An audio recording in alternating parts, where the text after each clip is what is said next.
Good people, welcome back to the Hospitality Hacks Pro Show. Have a fantastic guest on today that I'm excited to introduce to you. Glad y'all are here. Glad he is here. And the one, the only Chef Walter Terrell. Tell the people hello. You say the one and the only. The Oh one, the only. man. No, how you Talk doing? to I'm the Chef people. Walter. Talk to the people. Yeah, there we Let's go. talk to the people. No problem, man. Talk I'm to the Chef people. Walter. I'm founder of the Perfect Batch Foods. It's a hot sauce company that I worked hard on trying to develop this hot sauce. Been in the industry for about 21 years now. Since I was 18. Tell you my age. Man, I feel like an old man saying stuff like that. I shouldn't say stuff like that. But no, I've been in the industry for about 21 years. Been teaching for about 3 years now, teaching culinary arts, trying to show the kids the ropes before they actually get into the industry. It was Mm-hmm. kind of a jump uh, that I made during the pandemic, and it was a helpful jump where I was seeing a different quality of employee while I was managing restaurants and stuff like that. And decided to say, hey, let's kind of get ahead of it. And instead of trying to teach them on the job, let's see if we can teach them something before the job. And so far, so good. So far, so good. Okay, Yeah. okay. We have a similar story. I don't know if I knew that you started around the pandemic time. That's exactly when I started as well. It was crazy times then. Crazy Yeah. times.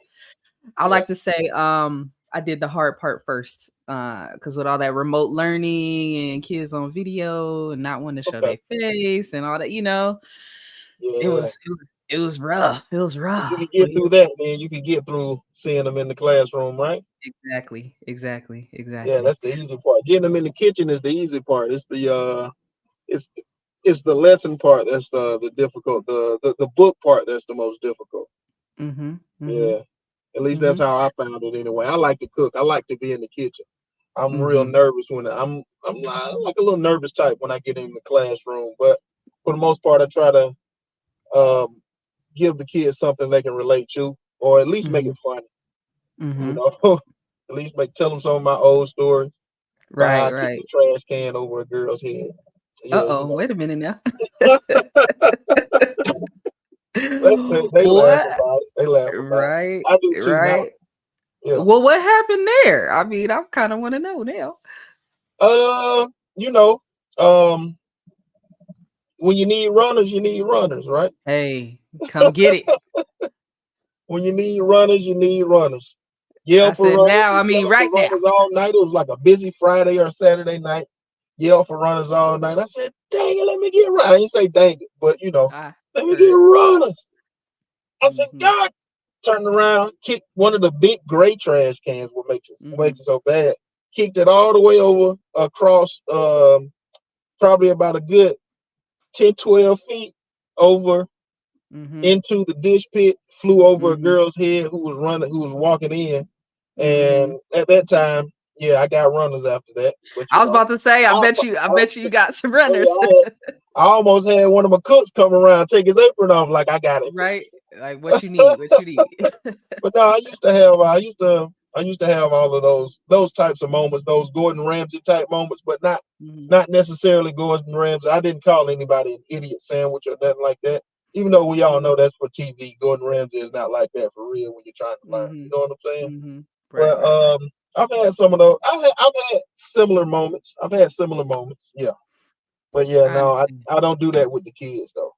Right? Sometimes they make you want to.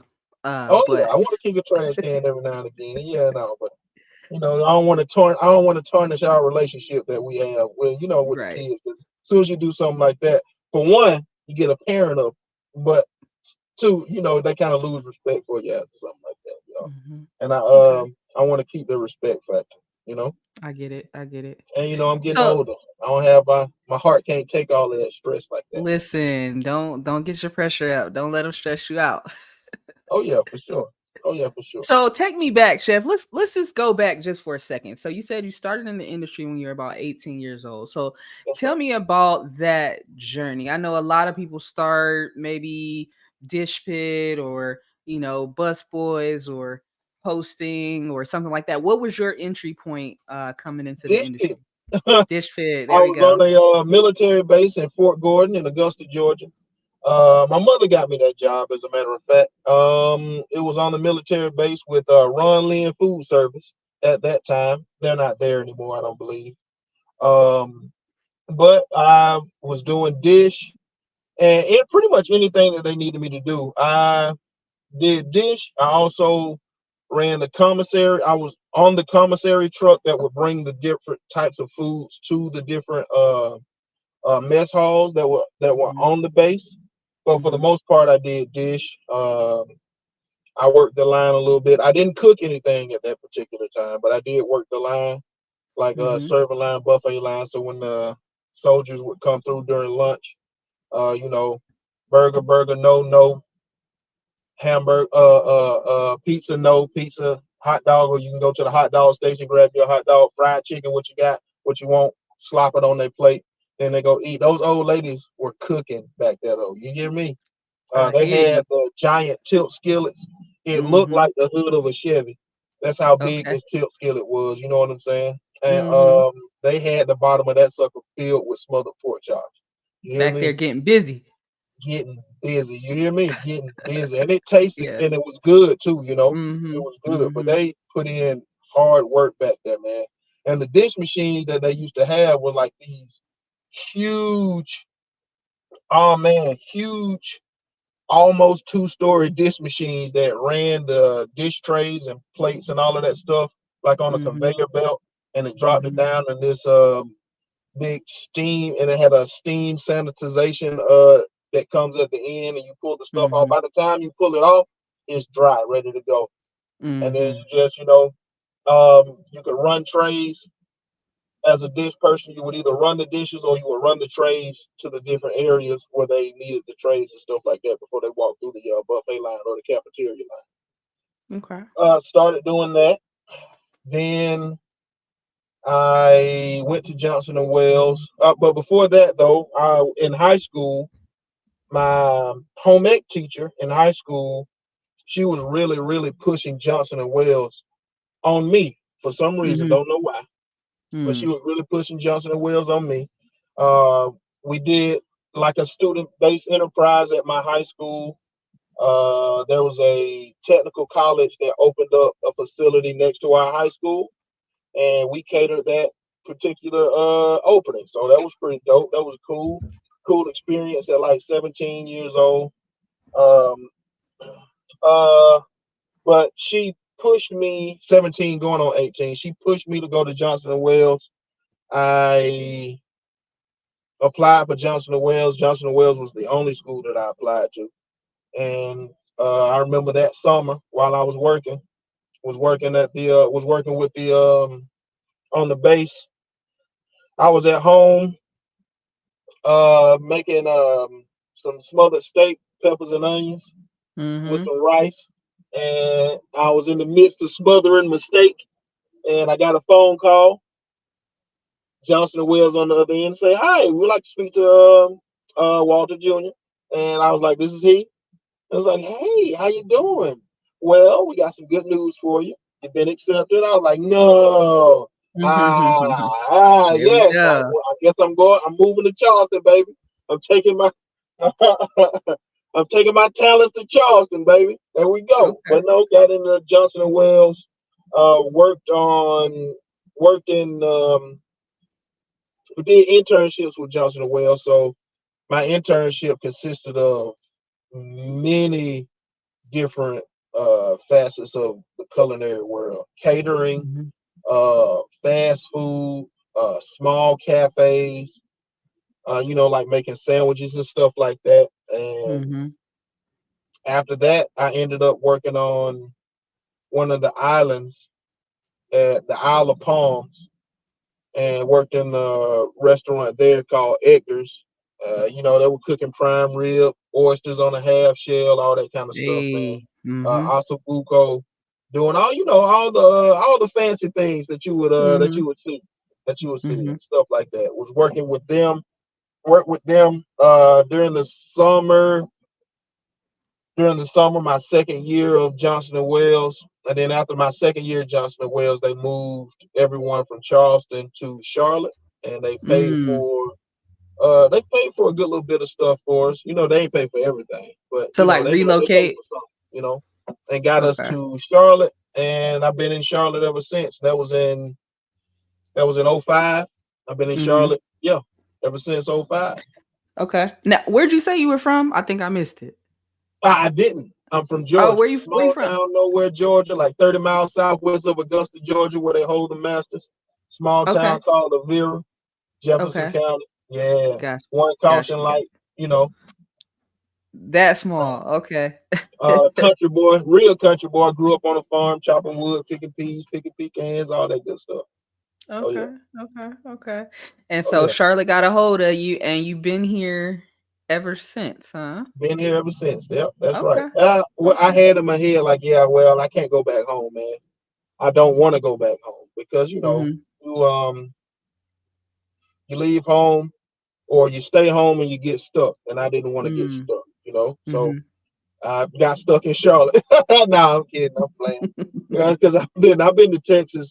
Some jobs that I've had have taken me like to Texas, and I trained in Texas for a little while, and different places like that. Yeah, Mm-hmm. What part of yeah. Texas were you in?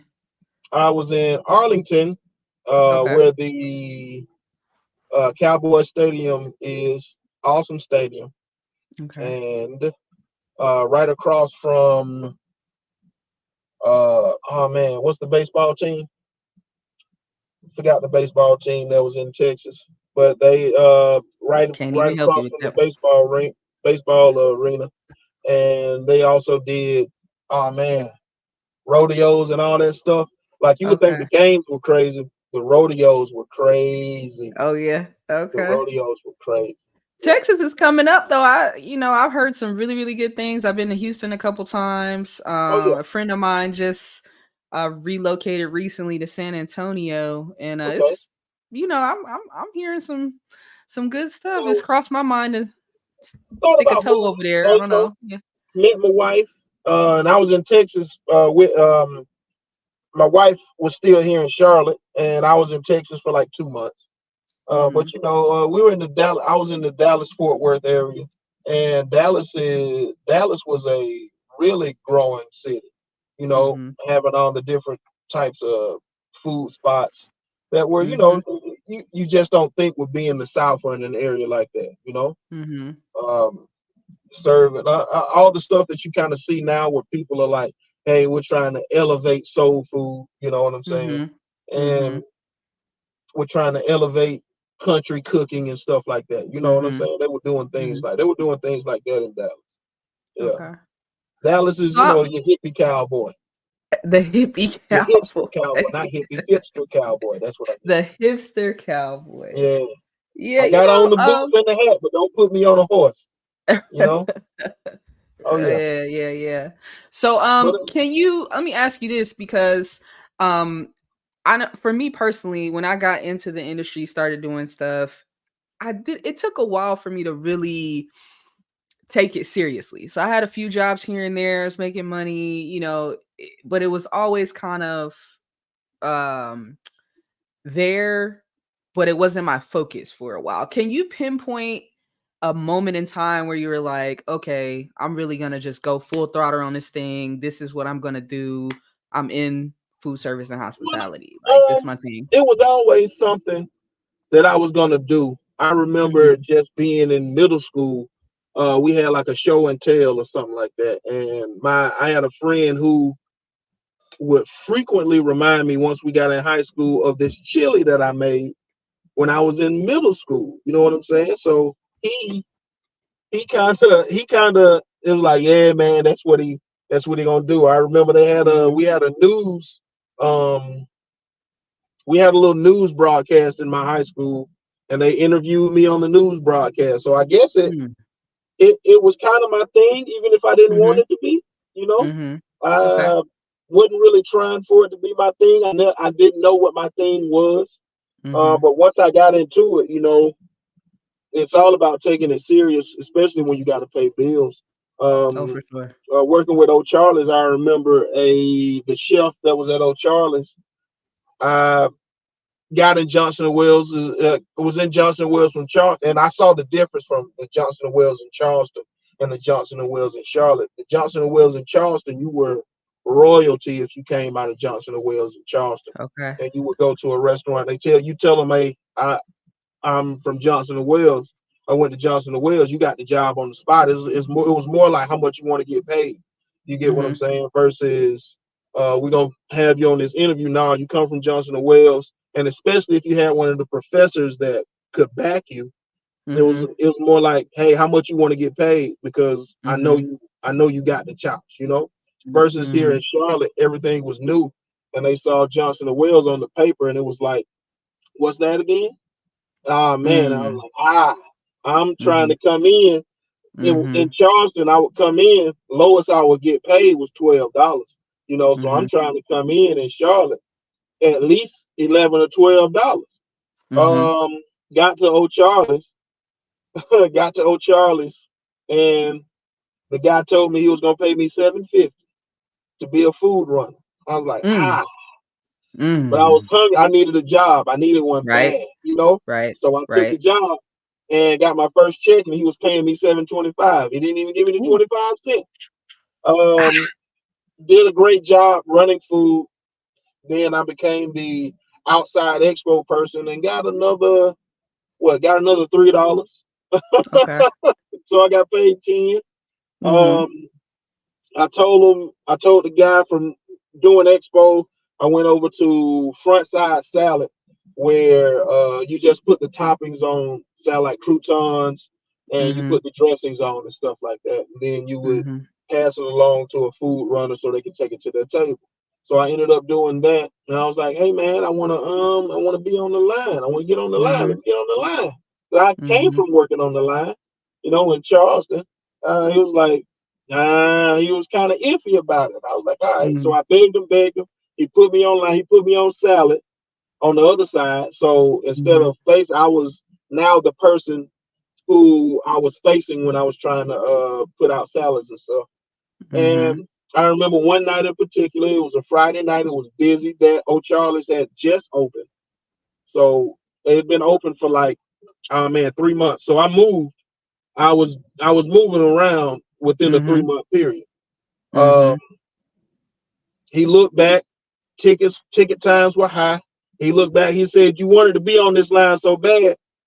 Uh, you need to hurry up with my food, or Mm. you ain't gonna be on this line no more, or you ain't gonna be on the restaurant no more." Pretty much, he was pretty much telling me I was gonna be fired if I ain't tighten up. Pressure It was took him on. one time. After that, Mhm. I was the best thing he had on his line. I went from training myself. I went from being trained on salad, being trained on fry, to training myself on saute, training myself on grill. Well, no, I didn't train myself on grill. I got a good friend that was on grill, and he was showing me the ropes, and I ended up learning how to cook on the grill at that particular time, or be faster at it. I knew how to cook on Mhm. the grill. I wasn't sport ready. You get what I'm saying? And Mhm. then went over to learn expo, and they were trying to push me into being management. um, Stuff went wrong. Ended up working at Rock Hill for a minute, and they chose a guy. It was up between me and this other fella. And this other fella, he was good, but he wasn't me. And they Mhm. quickly saw that after they gave him the job. They gave him the Mm. job as a manager, and he ended up doing crazy stuff. He would let his friends in after closing. They would drink up all the beer. They pretty much have a party. But I was gone by then. Ended up Mhm. that O'Charlie's closed down that I was working in. So I went from O'Charlie's on I forgot what it was. I forgot where it was. I forgot where it was. Ah man. On Sardis Road, the O'Charlie's on Sardis Road, and they ended up closing that one down. I remember that day. That was a heartbreaking day because I came in, Mhm. I had my keys. You know, I was something like a shift leader. Had my keys. I Mhm. was ready. They was like, "All right, everybody, sit down. We got a meeting." I was like, "Dang, we got a meeting, man. They need to hurry up, man. I got to open up the store." Right. So the last meeting we had at that store, they ended up pretty Mm. much terminating everybody, and it was right before Mhm. Christmas. And Oh the man. president came in and terminated everybody. Mhm. But my work ethic um, got me a job at another old Charlie's. One of the Mhm. guys that was a manager that ended up becoming a manager at the old Charlie's on Sardis Road. He was like, "Hey man, Walt, if you're looking for a job, North Tryon, I'm going back to North Tryon where Dominique is. If you're looking for a job, all you gotta do is go talk to him, and I can vouch for you, and I'm pretty sure you'll have a job." I went, talked to him. He talked to him, and I ended up calling him. He was like, "Hey, my man was telling me about you. If he told me about you, then I know you're good." I said, "Okay, Mhm. I appreciate that." And then I ended up talking with him a little bit more, got the job, paid a little bit more, and I just told him, I was like, "Hey man, it's coming up Christmas. Can I just spend some time, take a week, spend some time with my family?" He was like, "Yeah, I got that, but as soon as Christmas over, you come in to work. Got your schedule, you'll be here at 8 o'clock in the morning." I was like, "I bet I'll be here at 8 o'clock in the morning, I guess." But no, got in with him. My man Dominique, I'm still good friends with that guy. Um, awesome dude. Taught me a lot about portion control and time management and just how to make sure you don't lose money when you're dealing with Mhm. food. You know what I'm saying? Mhm. And Mhm. I put much respect on this fella. He's one of three fellas that I say if anybody ever asked me to um, compete against them in cooking, I have to turn it down because I know I'll lose. You know, Mm. Okay. he's one of the only people that I've eaten something from and giggled with joy when I ate it. It was Mhm. crazy. Like Mhm. I got giddy when I ate. Yeah. He had a salmon with a cream sauce that he was making for his pastor, and he was Mhm. like, "You want to try it?" I tried it, and just enthralled with joy after taking a bite of this man's food. And I knew that I was like, "Yeah, nah." If anybody who can cook, you or Dominique, who cook better, you or Dominique? I'm gonna say Dominique. Dominique off gate.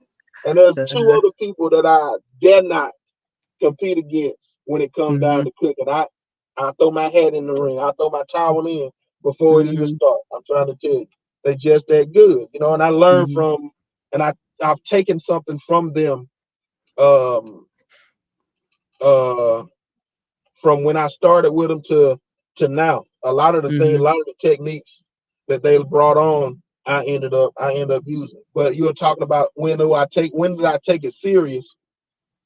I think that day when Buddy told me he was gonna fire me, I took it serious then. Mhm. Okay. That's the exact day that I decided to take it serious and just not try to compete with anybody else, just try to better myself. Because I feel like sometimes when you try to chase somebody else, you're gonna end up losing anyway, you know. Mhm. But if Mhm. you chase yourself and you try to better yourself, be better than you were yesterday, Mhm. nobody can beat you because you're not competing with anybody else. Man, You yeah, you got to run your own race. Yeah, for gotta sure. run your For own sure. race. You said so many good things. I had to hurry up and grab my pen and jot some notes down as you were talking, but just the power of relationships. Even you talk about your mom encouraging you on that first job to get, Yeah. go ahead and apply and get in there, and then somebody dropping It your wasn't necessarily name. with my mom. It wasn't necessarily an encouragement. It was a boy. You need a job. Boy. I got one for you. All right, mom. I got you. Because I mean, I went from because like I said, I'm a country boy. First Mhm. job I had, this girl that I was talking to, her father needed some help, and he was in construction, doing light construction, building houses, changing fences on farms and stuff like that. So I've been in pigsties changing posts and nails in on fences and stuff like that before I got into Mhm. food.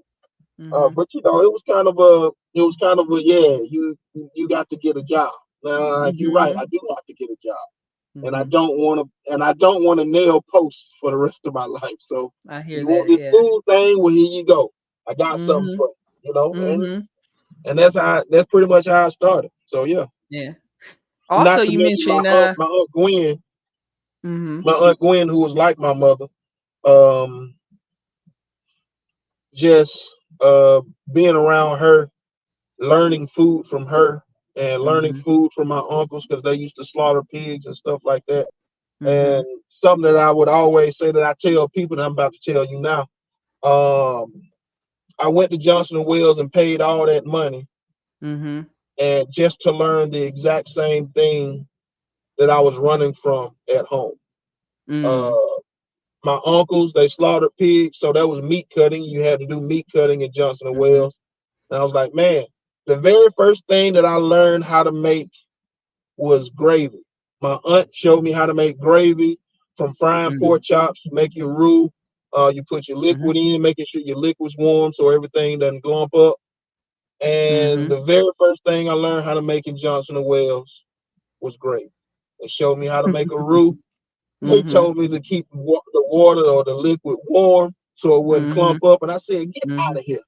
I'm paying this much money for something that my aunt showed me how to make years ago. Auntie Get already out of showed here. me. Yeah. Yeah. The only difference is they knew the techniques, they just didn't know the French name for it. But they knew Right. all the Yep. techniques. Yep. Force meat, Yep. my aunt Gwen, different force meats and stuff like that, terrines and all that kind of stuff that you would make Mhm. in culinary school, and they would talk about in French cooking and garde. My aunt Mhm. Gwen made souse meat. That's a terrine. You know what I'm Mhm. saying? And Mhm. it's Christ souse meat, hog head cheese, liver mush. Mhm. You look Yep. at it from a country aspect, not even realizing that rich people pay high dollar to eat this kind of stuff. High You know dollar. what I'm saying? Yeah. And Yeah. they just call it something different. They eat the Mhm. great stuff. Try the great stuff. That's delicious. From Mhm. from Beauty and the Beast when they singing the Mhm. song. Mhm. When they singing Be Our Guest. Mhm. And the the candlestick says try the great stuff. It's delicious. Yeah, Mhm. souse meat, hog head cheese, liver butts, the great stuff. Mhm. It's delicious. I Yeah. don't eat it no more. It ain't it's not as delicious anymore, but people pay high dollar for that type of stuff. If they paid high dollar to eat that exact same thing, which is just um over stewed meat to the point where the gelatin releases Mhm. and it forms its own shape when you put it in Mhm. something. You know what I'm saying? Yeah. It's so Different types of interesting because sauces and stuff. even things like oxtails and Yeah, things like that that used to be quick what cut, someone would say the throwaway, yeah, it's throwaway now cut, it's like you try to short go buy rib. some.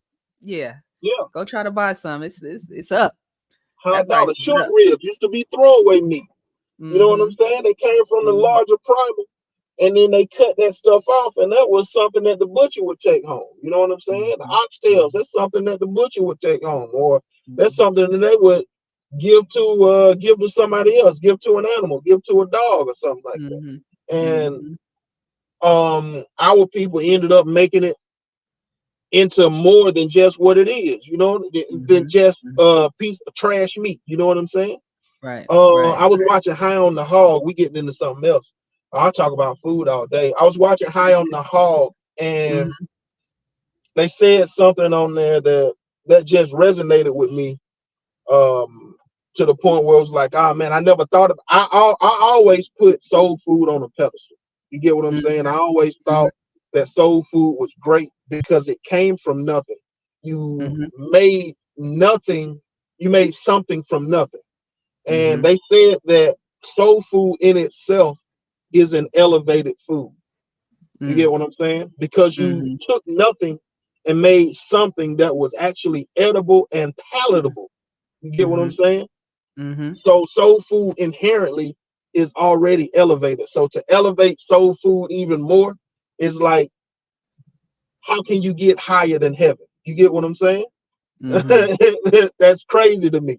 Mhm. It's already gold. I guess you're taking it to platinum now, I guess. You know? Mhm. But Mhm. soul food has always been a thing, that I adore it. I eat Italian food, I eat Mexican food, I eat Chinese food, I eat ramen. Um so many of our people, they kind of gravitate towards other people's foods saying like, man, I'm tired of eating slave food. I'm tired of eating struggle meals. When they fail to realize that everything that you find delicious from every other culture is poor people food. Mm. Spaghetti, poor people food. Mhm. Mhm. Tacos, burritos, all of that stuff, poor people food. Ramen, poor people Mhm. food. It's a soup. Mhm. Mhm. Mhm. Mhm. Rich people It's a don't different have to eat culture. soups. They have whole cuts of meat. You get Mhm. what I'm saying? I You hear only you. make a soup when you don't have enough. You Mhm. get me? To stretch Mhm. it out. So Right, right, everything right. that we eat that we find so fancy, other than soul food is always looked at as a bottom of the barrel, or it's just too much. It's too much. It's always too much. Look at what we've done with nothing. It's too much, but it came from nothing. You get what I'm Mhm. saying? But Mhm. you want to go eat spaghetti. You want to go eat lasagna, same thing. Mhm. They all the Mhm. same thing. You eating a different Mhm. variation of the same thing. Pasta, Mhm. meat, sauce. Sometimes just pasta and sauce, tomato. Mhm. You get what I'm Mhm. saying? Pasta and tomato, flour and tomato. Mhm. Lasagna, flour and tomato. Ravioli, flour and tomato. Mhm. You get what I'm saying? Yeah. Oh man, tacos, flour and tomato. Oh no, I'm just kidding. Flour, corn, meat. Yep. Yep. You know what I'm saying? Enchilada, Mhm. corn, sauce, meat. You get what I'm Mhm. saying? It's all the Mhm. same thing, just repurposed. It's just something different that you not used to, and so many people associate soul food with being poor or being broke or being less than, that they Mhm. forget that they don't even realize that soul food is a higher form of eating before you even realize what it is. You get what I'm saying? Now I'm not gonna What hold you you, think about chef. When soul I food? when I was catering, right? I don't cater too much anymore. But when I was Yeah, catering, sometimes I used to feel away when people would ask me for soul food because not that I have anything against it, but it's just like I can cook other stuff too. You yeah, know, so I yeah. felt like I was kind of pigeonholed, like, oh, you want me to fry you some chicken or fry you some fish or do that, do this, do that, do that. It's like, all right, I'm gonna give you what you want, but some other things we can do. How you feel about that? Do you feel is that your favorite thing to cook is soul food or is I what's your do catering, go-to? and my thing with catering is I'll cook whatever you want. People always ask me, "What's your favorite thing to cook?" Right. Whatever you like to eat. That's my Mm-hmm. favorite thing to cook. I like cooking, regardless. Mm-hmm. I mean, my favorite thing to make would probably be traditional carbonara. Okay. With guanciale, egg or egg yolk, water, pepper, and or pasta water, black pepper, and pecorino. You know what I'm saying? That's one of my favorite things to make. But if someone asks me, I always want to get in the person's head, like, what do you want? I don't necessarily have a menu for you to choose foods from. It's what Mm-hmm. kind of what's the idea you're going for? Do you Mm-hmm. want it to be baby shower meatballs? Because I can do that too. Do you want it Mm-hmm. to be fried chicken? Because I can do that. Or Mm-hmm. do you want turkey pinwheels? I can do that. Do Mm-hmm. you want to make do you want some sort of uh variation of a food that you love, but you don't want it to be that food? I can do that too. You get what I'm Mm-hmm. saying? It, Mm-hmm. it doesn't matter. It doesn't matter. Mm-hmm. Um I don't I don't I don't I don't consider people asking for soul food to be a negative thing. You get what I'm saying? Mm-hmm.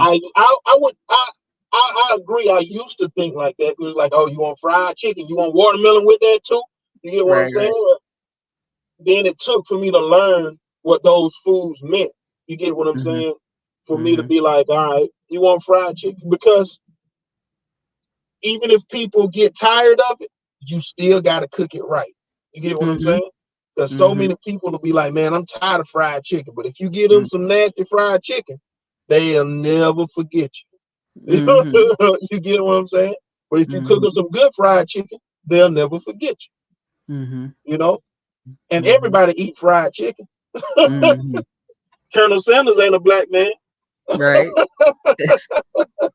He got stores everywhere. He got Right stores about it. everywhere.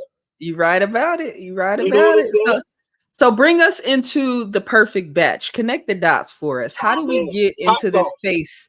Yes, yes. I Tell me love about it. spicy food. I love Mhm. hot sauce. Mhm. And every hot sauce that I was eating, I got tired of. I got tired of Texas Pete.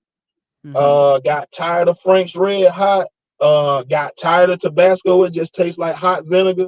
And if I Okay. wanted vinegar sauce, I do the peppers and the vinegar mix. You know what I'm saying? I Mhm. just got tired of those different types of hot sauces, and sriracha just wasn't my thing yet. You get what I'm saying? But I wanted a hot sauce that was that still had high levels of heat, but also great flavor. I didn't Mm. want to, I ain't want to burn your butthole when you eat it or when you Mhm. finish eating. But I also wanted you to be like, "Ooh, oh, that's hot, Right. but that's Right. good." You know, you Yeah. get what I'm saying? Uh, Yeah. I wanted to make it something that I would like to eat every day. You get what I'm Mhm. saying?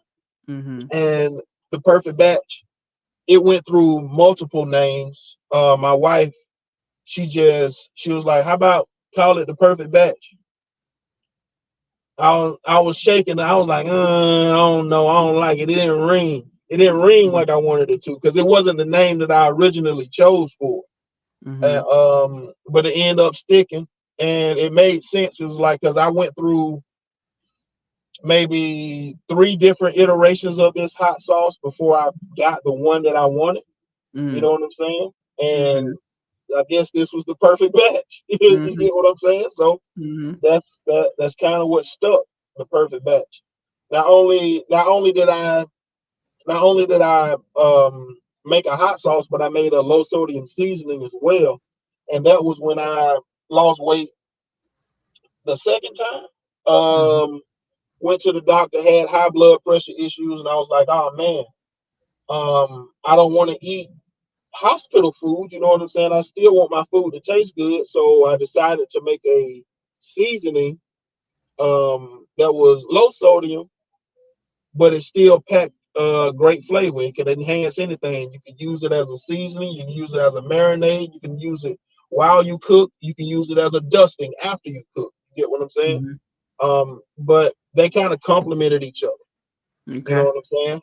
Mhm. The hot sauce was something that I wanted because I wanted max flavor and high heat. And the seasoning was something that I wanted because I didn't want to kill myself when I ate. You get what I'm saying? Mhm. Mhm. So that's pretty much how they came about, out of necessity for me. It was something that I Mhm. wanted, and at first I Gotcha. was just gonna make it for myself.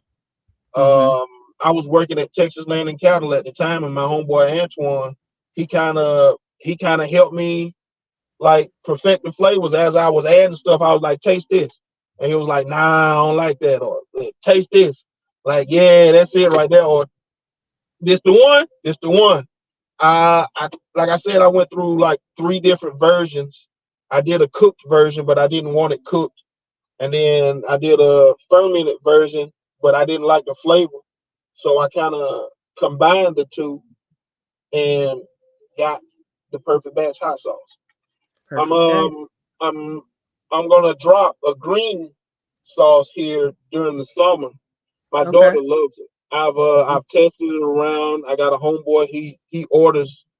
It's not on the website, but he orders every chance he can get. It's one of his favorite sauces. He was like, man, it's top five sauce in my refrigerator right now. Mhm. The perfect batch green sauce. I'm gonna call it the Gridgy Green. Uh, Mhm. Thank you, Project Pat. The Get it green, Let's Gridgy go. Green. If you're Let's familiar with go. Project Let's Pat. go. But my daughter loves the green sauce. So I was like, yeah, I think I'll put that one out. And I got one more. I dropped another seasoning earlier, the charred lemon seasoning. I don't Mhm. like lemon pepper Mhm. seasoning from the store, so I decided to make something different, something that I like, and that's how I got charred lemon. It's like Okay. my version of lemon pepper, smoky, Okay. citrusy, lemony. Got a Mhm. little tang to it, and it Mhm. has a nice salt level and a touch of sweetness. You get what I'm Okay. saying? Okay. Great on anything seafood, great on all vegetables. pork, Mm-hmm. chicken, French fries, anything. Both of my seasonings actually. And Okay. and I'm gonna drop another seasoning here soon. I'll let y'all know the name of that one when I get it out though. I like it. I like it. I like it. So talk to me also about the process of actually bottling it. So I know, cooking it, preparing it is one thing, getting it just Mhm. right, getting the flavors right, but then actually, taking it to that next step and getting it in the bottle. What was that like for you?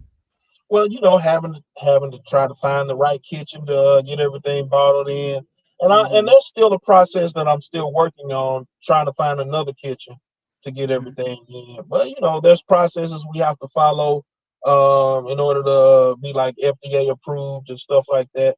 And Mhm. um, we're in the midst of working on that process. Haven't taken all the steps like I needed to in these past couple of years, but we're moving forward now. Bottling is something.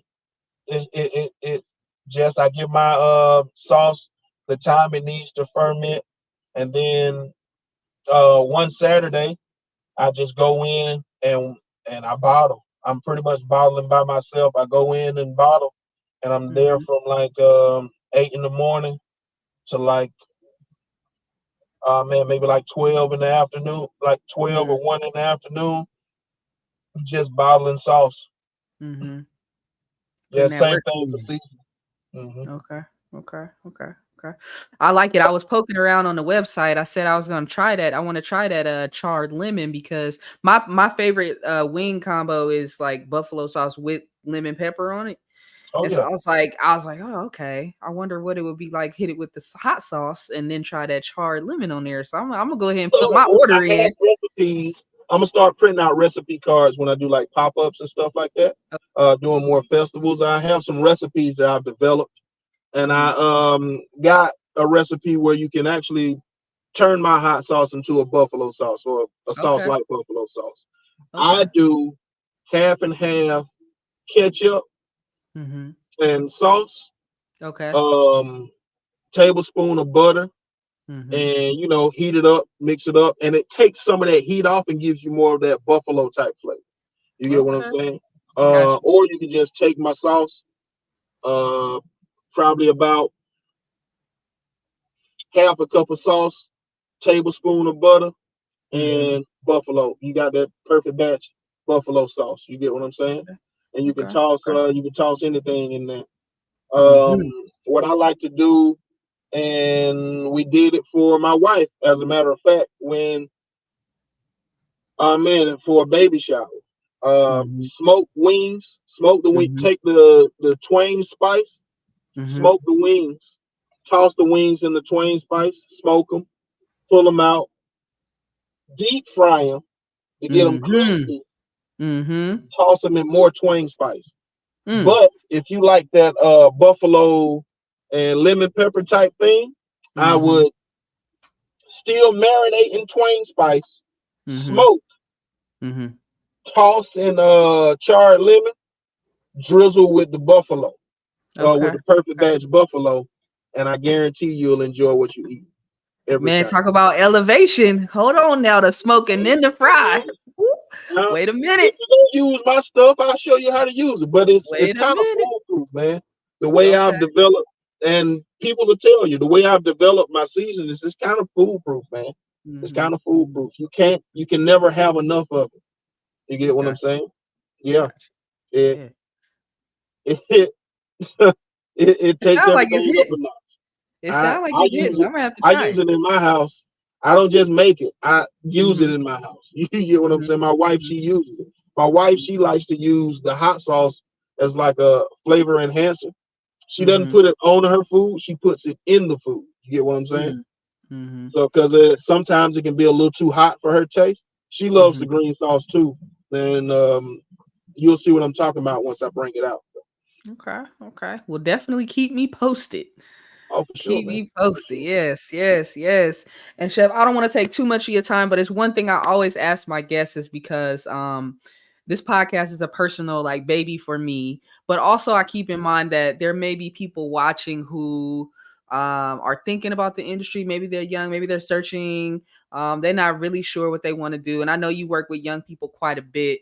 So if you could Mhm. just drop a word of wisdom to those people who like, culinary arts, hospitality in general, I don't know, or maybe they're in the industry, but they're not, like we talked about earlier, really taking it serious, putting the pedal to the metal. What would be some words you would share with those folks if they're seeking purpose, trying to figure out is this really for me or not? What would you say to them? I would say you got to have resilience and a thick skin. Mm-hmm. Um, you got to be able to put time into it. You have to be able to put time you don't want to put into it. Mm-hmm. Because the culinary world does take up a lot of your time. And if it's something that you don't enjoy, um, you might want to find a different profession. Yeah, culinary arts takes so much from you in order for you to give a good product. You end up putting a part of you in the food that you make, the food that you create, and it can also be imaginative. Uh, Mm-hmm. you can always think of something different in order to give somebody a different experience. But like I said, it still takes something from you in order Mm-hmm. for you to be able to thrive in the Mm-hmm. industry. You get Mm-hmm. it? You got to be able to give hospitality. You got to be able to give, Mm-hmm. and that's either time or your mind. You got to be able to give. Mm-hmm. Mm-hmm. Well, speaking of giving, I appreciate you giving your time today, coming onto the show, sharing your journey, talking to us about the perfect batch. I'm gonna put the link in the description box below if anybody wants to try it out. Y'all click. I'm gonna put my order in tonight before I go to bed because I want to try that charred lemon and then do the little buffalo joint, like you said. Why? Oh I'm yeah. listening. If you're in the Charlotte area, I deliver everywhere in the Charlotte area, There and we go. I ship anywhere. There we go. There we go. Anything else you want to say to the people on our way out? Man, I hope y'all enjoyed me. I don't know if I said anything. I ain't say too much or nothing. Just over here Listen. babbling. But I hope you enjoyed it, whatever I said. Listen, well, I enjoyed talking to you. You talked about I think you dropped a lot of gems, to be honest. If they were really listening, the power of relationships, somebody dropping your name because they see your work ethic, being able to move up quickly because you are committed and willing to learn and willing to ask for the opportunity, which a lot of people are afraid to even ask for an opportunity.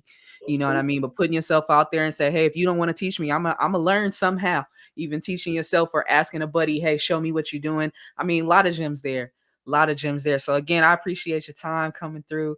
And I can't wait to put this up and share it with the people. Oh, for sure. I appreciate you. All right. All right. All right. And that is it for today, folks. Thank y'all for tuning in to the Hospitality Hacks Pro Show. Giving you tips, tricks, and tidbits to make your hospitality journey just a little bit smoother. We'll talk to y'all later.